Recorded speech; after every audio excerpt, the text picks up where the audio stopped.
How do you save a nation? I mean, really, think about it. Not with an army, not with some big revolution, but with the power of pure, cold, hard reason. Today, we're diving into the incredible story of a man who tried to fix his country. A country that was just teetering on the edge, armed with nothing more than his mind and a pen. Let's get into the story of the demon of logic. Okay, so let's set the scene. We're in the middle of Japan's Edo period. Now, on the surface, everything seems fine. The country's been at peace for over 200 years, but it's a deceptive calm. Kind of like the late Roman Empire, you know? This long peace had led to a sort of internal decay. The warrior class, the samurai, they'd basically become bureaucrats. The economy was a total mess, and corruption was spreading everywhere. The whole society was just stagnating from the inside out. And in this decaying world, a new kind of battle was starting to brew. You had the old power, the sword. This was all about your family name, your inherited status, military might, the old way of doing things. But a new force was rising, the pen. It stood for earned intellect, for the power of a logical argument. This was a massive shift, a real fight for the very soul of the nation. Right at the heart of this huge conflict was one extraordinary man. A guy who was so fiercely rational, so completely dedicated to pure logic, that his enemies actually gave him a pretty intimidating nickname, the Demon of Logic. So who was this guy? His name was Arai Hakuseki. And to give you some context, try to imagine a figure with the sharp, political mind of someone like Machiavelli, but also with the wide-ranging genius of, say, Goethe. Now picture that person not just writing books from the sidelines, but actually being the top advisor to the most powerful man in the entire country. That was Hakuseki, a philosopher, a poet, an economist who had real, actual political power. But here's the thing. This mastermind didn't come from some powerful, connected family. Not at all. His journey to the top was, well, it was nothing short of a miracle. Let's dig into where he came from. You know, his life story really unfolds like this magnificent four-act drama. First, you have Act 1, the struggle of his youth. Then Act 2, the glory of his rise to power. After that comes Act 3, the tragedy of his sudden fall. And finally, Act 4, the silence of his retirement and his lasting legacy. I mean, the odds were truly completely stacked against him. He was the son of a ronin, a masterless samurai, which put him at the very bottom of the warrior class. He grew up in just extreme poverty, even lost his home in a fire. Society constantly mocked him. There's even a story that he was so poor he couldn't afford oil for a lamp, so he would stay up studying by the light of the moon. Just think about that determination. But he absolutely refused to be broken by any of it. He made a vow to himself, one that he captured in this incredibly powerful line of poetry. He saw himself as a turtle, stuck in the mud. But he knew with absolute certainty that his intellect would one day let him become a dragon, soaring above it all. This wasn't just arrogance, it was an unshakable core belief in the power of his own mind.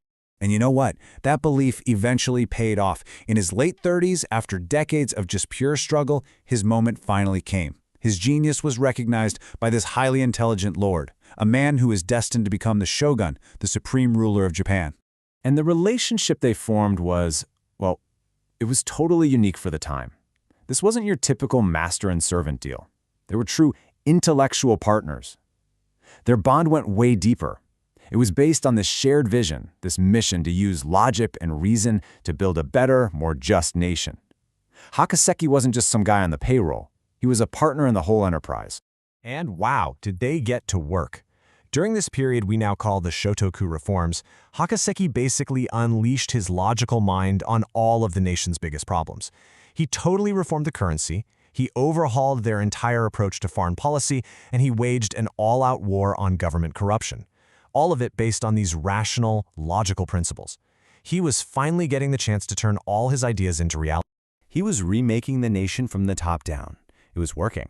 But here's the tragic twist.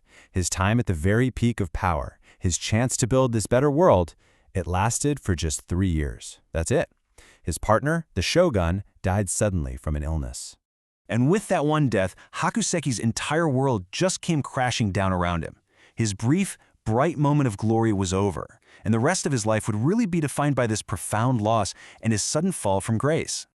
Almost immediately, his political enemies pounced. He was pushed out of the government. And the tragic irony here is that his greatest strength, his logic, was now used as a weapon against him. Can you believe it? His bold reforms were dismissed as being too logical and too strict, and one by one, they were all dismantled. Now, throughout all this turmoil, Hakuseki kept up this calm, composed exterior. He was seen by everyone as this man in the iron mask, impenetrable, cold, maybe even emotionless. He never showed weakness, never complained. He just silently absorbed all the blows. But underneath that iron mask was a man in deep, deep pain. This quote, which he wrote about his own self-portrait, this is the key that unlocks his soul. He's telling us, look closer, don't mistake my silence for a lack of feeling. It's just this heartbreaking admission from the demon of logic, revealing this vortex of grief and loneliness that was swirling inside him the whole time. So, forced into retirement, what does he do? He turns back to the one thing that had never, ever failed him: his intellect. Instead of fighting for a fleeting political power, he focused on a different kind of power, one that was much more enduring. He began to write. He wrote history books, his autobiography, poetry, basically engraving his soul not into policy, but into pages that would outlast any political reform. So why are we talking about a scholar from 18th century Japan today, right? Because his struggle, his values, they're incredibly relevant. His story is so much more than just history. It's like having a conversation across time. See, Hakuseki's life offers these really powerful lessons that resonate, for sure, even today. First, he embodies the pride of the professional, that importance of sticking to logic, to data, especially when you're faced with purely emotional arguments.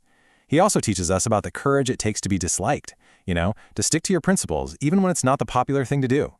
And finally, his entire life is this amazing testament to the power of self-education, proving that where you start in life absolutely does not have to define where you end up. One writer described the experience of reading Hakuseki's work just perfectly. They said it's like finding a great friend across the centuries. On a lonely night, maybe when you feel misunderstood or isolated, his words can reach out, they can straighten your spine, and just encourage you to be rational and to be noble. So that kind of leaves us with a final thought here. If you could have that conversation, if you could somehow sit down with this brilliant, lonely, powerful mind who tried to reason with the world, what would you ask the demon of logic on a lonely night?